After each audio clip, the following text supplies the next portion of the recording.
One fragile piece, a single fateful choice.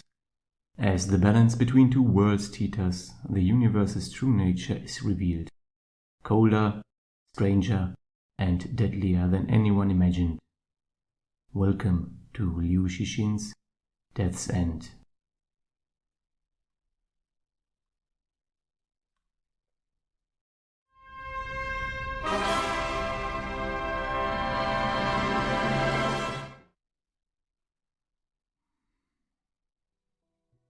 The novel Death's End by Liu Cixin concludes his renowned Remembrance of Earth's Past trilogy, following the three-body problem and the Dark Forest. Spanning 604 pages, it was first published in Chinese in the year 2010 and reached a wider audience, particularly in the West, with Ken Liu's English translation in 2016.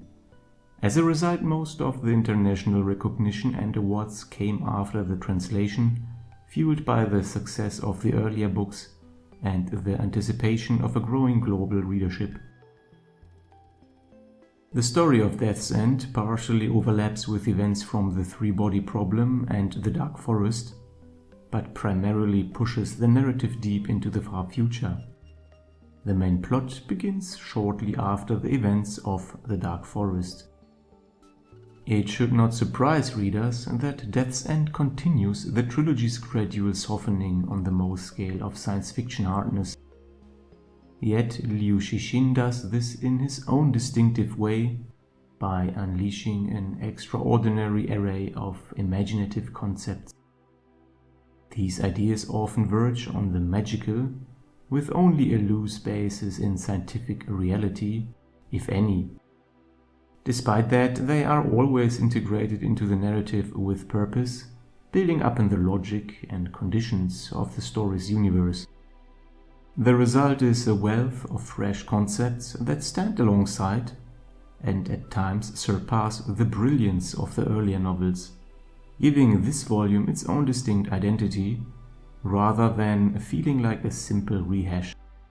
Here, the scope of the setting truly becomes interstellar.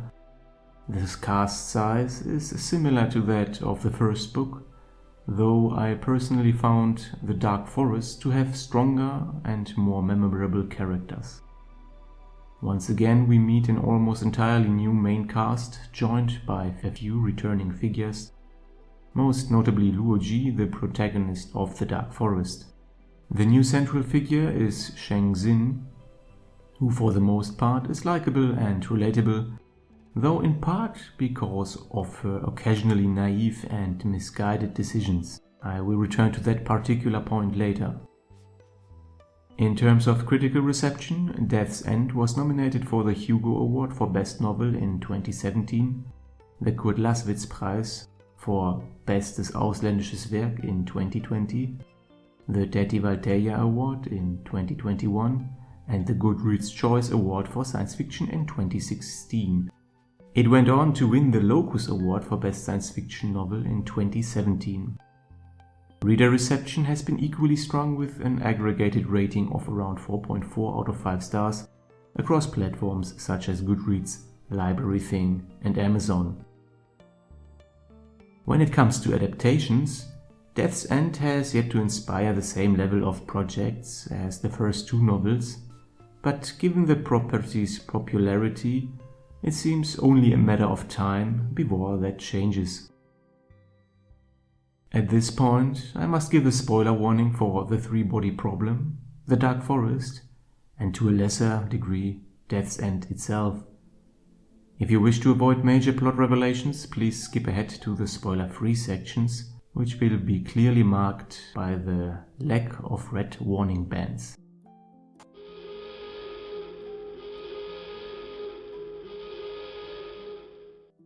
Half a century after the Doomsday Battle, the fragile balance of Dark Forest deterrence still holds the Trisolarans at bay. Earth enjoys unprecedented prosperity, driven by the integration of Trisolaran science and technology. With humanity advancing rapidly and Trisolarans adopting aspects of Earth's culture, it seems that the two civilizations may coexist as equals, free from the shadow of mutually assured destruction. Yet, this peace has bred a dangerous complacency. Into this new age awakens Cixin, an aerospace engineer from the early 21st century, emerging from decades of hibernation.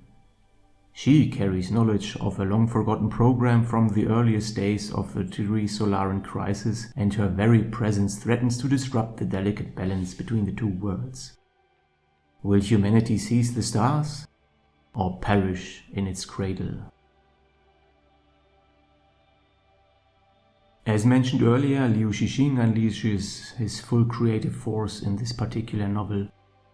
The book is brimming with audacious, often mind-bending ideas, but they never feel like random inventions strung together without any thought or purpose. Every concept stems from the established rules of this universe. The Dark Forest hypothesis, first explored in The Dark Forest, is expanded and developed into practical survival strategies for a universe teeming with hostile civilizations ready to extinguish any newcomers announcing themselves too loudly in the brutal galactic arena. In one of the novel's most striking revelations, the very structure of space-time, its dimensions and the quote-unquote normal universe we know, is revealed to be the aftermath of higher dimensional warfare fought to the bitter end. And there are still 3+1 dimensions left to collapse. Here, Death Ends leans more heavily into Lovecraftian horror. Humanity is cast as a fragile, frightened creature, hiding in the dark to avoid being consumed by the monsters prowling the cosmic wilderness. While this fear was present in the Dark Forest, and to a lesser extent in the three-body problem, here it is sharper and more ruthless. The suffering of humanity under the Trisolaran yoke and the eventual fate of the solar system left me with a palpable sense of dread and doom. Yet when the protagonists, by whatever means, manage to endure, the relief is all the more profound. However, I must return to Cixin as a protagonist. She is not irritating, nor is she unrelatable, as mentioned before, but she is also not particularly remarkable. She often feels like a passenger in her own story. Though central to key events, she rarely acts as the decisive agent behind them. She did not earn her fortune, nor truly keeps it. She bears some responsibility for the collapse of deterrence, though she was arguably manipulated into it, and she seems to learn little from the experience. Her pacifist ideals hindered the development of life-saving propulsion technology and indirectly cost the life of a man who was proven right more than once. Even the quote-unquote happily ever after ending is handed to her rather than achieved through her own actions and choices. This is in stark contrast to particularly Ye Wenji in the three-body problem, but also Luoji in the Dark Forest, both of whom took decisive actions that shaped events in fundamental ways. One could argue that Cixin represents the demographic that Liu Cixin often portrays, the naive and overconfident masses. I explored this theme in my review of The Dark Forest, and it reappears here, notably in the public's reaction to the development of light speed travel as one striking example. Still, Cixin is far from a bad protagonist. While I found myself groaning at some of her choices, the richness of the interstellar ship plotlines and the sheer scope of Liu Cixin's vision more than make up for this. In the end, Death's End is a worthy conclusion to the trilogy. It overflows with original thought-provoking ideas that stay with the reader long after the final page. For anyone who has read and enjoyed the first two novels of the series, this final installment is essential. It is competently written and, I would argue, carries the highest emotional stakes of the 3 books.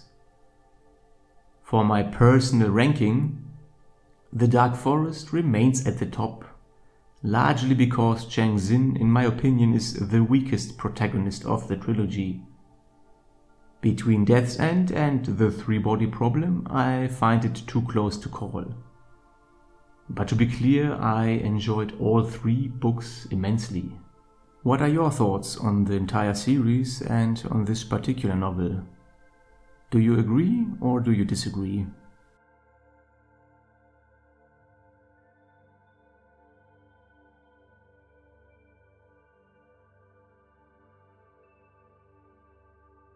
If you liked this video, you may also enjoy the other reviews and content on my channel. Feel free to leave a comment if you want to discuss the novels or if you want to suggest other books that I should review in the future. Please consider upvoting and subscribing, it is much appreciated. Thank you for watching and until next time.